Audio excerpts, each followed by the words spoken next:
चलिए देखेंगे।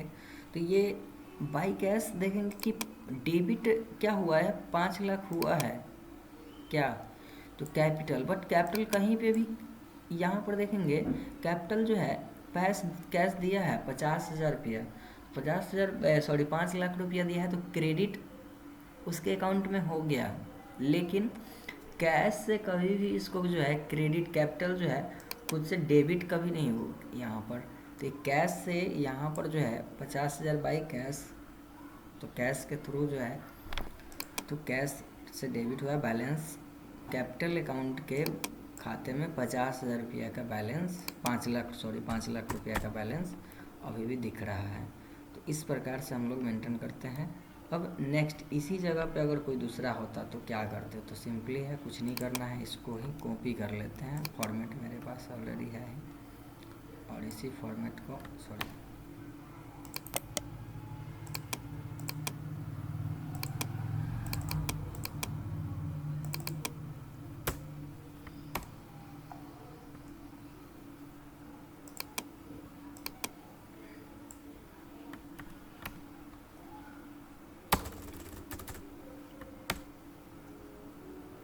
चलिए ये फॉर्मेट था ही।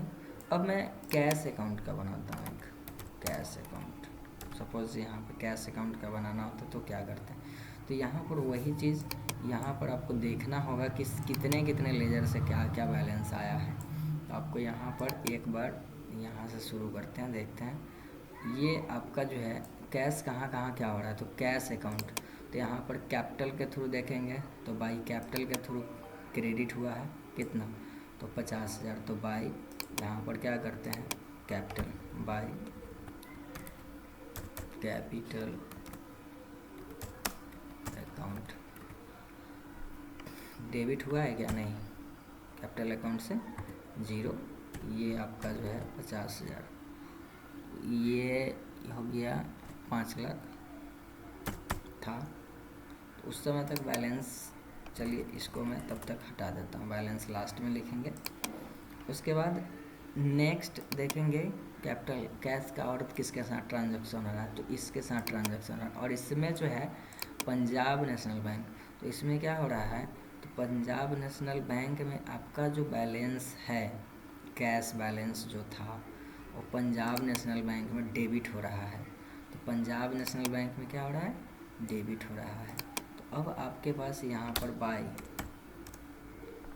PNB अकाउंट, रेफरेंस नंबर की बात करें तो रेफरेंस नंबर 2, और डेबिट हो रहा है, तो कितना डेबिट हो रहा है अभी, तो 50,000 रुपया क्या हो रहा है, डेबिट हो रहा है।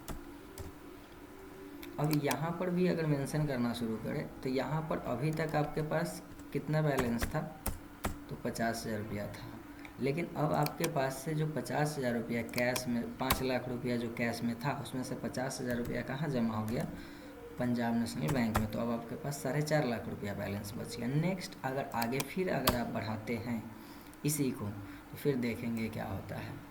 फिर अगला जो क्वेश्चन कह रहा है यहाँ से इससे कि SBI अकाउंट में फिर जो है कैश से 50,000 रुपया गया है, तो SBI से फिर 50,000 गया है, तो फिर by SBI account, question number 3, और यहाँ से कितना 50,000। अब आपके यहाँ पर जो है कितना बैलेंस बच जाएगा, 4 लाख रुपया बच गया अब आपके खाते में बैलेंस के रूप में। अब नेक्स्ट क्वेश्चन फिर क्या कर रहा है, डेट में बाद में लिख दूंगा, आप घबराइए मत, क्योंकि समय 10 मिनट का ही वीडियो रहता है और उसमें हमको काम ज़्यादा करना। अब SBI to bank of Baroda, तो इसमें कोई बैंक कैश का कोई ट्रांजेक्शन, लेकिन परचेज में फिर है, परचेज 25,000 रुपया, तो बाई परचेज, तो परचेज में से भी कैश क्या हो रहा है, कैश जा ही रहा है, यहाँ से कैश जा रहा था, यहाँ से कैश जा रहा था, लेकिन इसमें कैश आया था, लेकिन यहाँ पर जो है क्रेडिट जब भी हो रहा है तो यहाँ पर परचेज, तो परचेज बाई परचेज, आपका फिर अगला क्या है, बाई परचेज, परचेज अब परचेज का क्वेश्चन नंबर कितना है तो ध्यान देना है। परचेज है 6 नंबर, सॉरी 5 नंबर में, 5 नंबर क्वेश्चन है, तो 5 नंबर यहाँ लिखेंगे। उसके बाद परचेज कितना का है तो परचेज है 25,000 का। क्या था तो कंप्यूटर, तो यहाँ नाम का कोई मेंशन नहीं होगा। तो यहाँ से अब आपके पास कैश बैलेंस कितना बच गया तो 3,75,000। हम देख रहे हैं कि जो भी बैलेंस इधर लिखता हूँ उसमें से टोटल में से घटाते चले जा रहे हैं। तो 3,75,000 अब आपके पास बच गया। अब देखेंगे फिर क्या करते हैं। अब यहाँ तक आपका जो है क्वेश्चन बन चुका है। अब ये देखते हैं, ये क्वेश्चन बन चुका था 25,000 का। अब रेंट में भी कैश का कोई मेंशन नहीं है, वेजेस में कैश का मेंशन है, तो वेजेस में कैश का मेंशन है। तो अब आपके पास देखेंगे कि वेजेस, तो वेजेस से क्या हो रहा है तो वेजेस से भी पैसा कट ही रहा है। तो आपके पास जो पैसा था अब आपने उसमें से किसको दे दिया भाई, वेजेज, वेजेज। अब वेजेस का क्या नंबर क्वेश्चन है ये भी आपको मेंशन करना है, 8 नंबर, तो 8 नंबर, ताकि कोई भी व्यक्ति को आसानी से हिसाब मिल जाए। कितना तो आपने कितना दिया है वेजेस को तो 800 रुपया। अब 800 रुपया दिया है तो आप 75,000, 3,75,000 में से 800 घटा देंगे तो अब आपके पास बच जाएगा 3,74,200 रुपया आपके पास बच गया।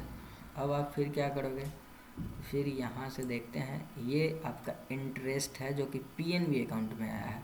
अब फिर 70,000 रुपया आपने क्या किया है, पेमेंट किया है। तो 70,000 रुपया आप पेमेंट किए हैं तो पेमेंट वाला फिर लिखना है कैश के थ्रू कैश, तो यहाँ पर बाय श्री राम ट्रेडर्स। तो यहाँ पर भी आपको फिर क्या करना होगा, यहाँ से आके बाय श्री राम ट्रेडर्स। और क्वेश्चन नंबर कितना था तो 10 नंबर क्वेश्चन है, लास्ट क्वेश्चन था। और कितना है तो आप 70,000 रुपया सीधा सीधी क्या किए हैं, पेमेंट किए हैं कैश में। तो अब आपके पास यहाँ देखेंगे कि यहाँ 70,000, तो यहाँ पर अब आपके पास बच गया 3,42,100 रुपया मात्र अब आपके कैश में बैलेंस बच गया। तो इस प्रकार से हम लोग क्या करते हैं, लेजर का फॉलियो तैयार करते हैं दोस्तों। तो आपने अभी सीखा कि मैं कितना अकाउंट का लेजर फॉलियो तैयार करा, तो मैं सॉरी एक तो यहाँ है ही, ये आपका जो है कैपिटल अकाउंट का था, कैपिटल अकाउंट,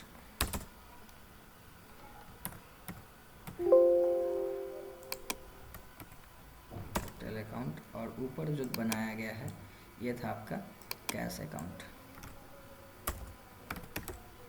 कैश अकाउंट का, ये भी कैश। अब यहाँ से देखेंगे ये आपका जो है, अब इस प्रकार से आपने क्या किया, लेजर तैयार किया। रिमार्क्स आप दे सकते हो कि भाई यहाँ पर क्या कैसे पैसा आया था, ये पंजाब नेशनल बैंक का रेफरेंस नंबर है तो डाल दीजिए, परचेज का रेफरेंस नंबर है, या फिर वेजेस आप पेमेंट करें उसका रेफरेंस नंबर है। तो आपको यहाँ पर क्या करना पड़ेगा, शो करते रहना पड़ेगा, और नहीं शो कीजिएगा तो आप चोर बन जाइएगा, समझ गए। इस प्रकार से आप परचेज का कैश का मैंने बनाया है दोस्तों। आशा करता हूँ कि आप लोगों को भी ये समझ में आया होगा। अगर नहीं समझ में आया तो कमेंट करके ज़रूर बताइएगा। तो किस प्रकार से आप लेजर, तो आपका जो अगला टास्क है आप अपने टास्क को बनाएंगे, ये आपका जो है बना हुआ है। इसमें से आप क्या करेंगे, कैश का लेजर तैयार करेंगे अलग, कैपिटल का अलग करेंगे, कैश का अलग करेंगे, मैंने 2 बता दिया। फिर पंजाब नेशनल बैंक का आप लेजर अलग करेंगे, फिर जो है एसबीआई का लेजर अलग करेंगे, फिर बैंक ऑफ बड़ौदा का लेजर अलग करेंगे, फिर परचेज अकाउंट का अलग करेंगे, फिर श्री राम ट्रेडर्स का लेजर अलग करेंगे, रेंट अकाउंट का अलग करेंगे, बेजेस का अलग करेंगे, इंटरेस्ट का अलग करेंगे। और इस प्रकार से आपको क्या करना है, हर अकाउंट का लेजर आपको अलग करके तैयार करना है। और जैसे ही अलग कर लीजिएगा तो फिर मैं आपको यहीं से ट्रायल बैलेंस बनाना सिखाऊंगा। तो बहुत ही आप क्या कर रहे हैं, लेजर बनाना सीख रहे हैं अभी। तो लेजर बनाना कितना आसान है आपने देखा, फिर आपको क्या करना है, ट्रायल बैलेंस बनाना है, ये भी देख लेंगे कि कितना आसान है। उसके बाद फिर हम लोग ट्रेडिंग और प्रॉफिट एंड लॉस पे भी चलेंगे, फिर बैलेंस शीट पे चलेंगे, तो फाइनल अकाउंट आपका हो जाएगा। तो दोस्तों कमेंट करके ज़रूर बताइएगा कि आज का वीडियो आपको कैसा लगा, और हमसे जुड़े रहने के लिए हमारे यूट्यूब चैनल को सब्सक्राइब कीजिए।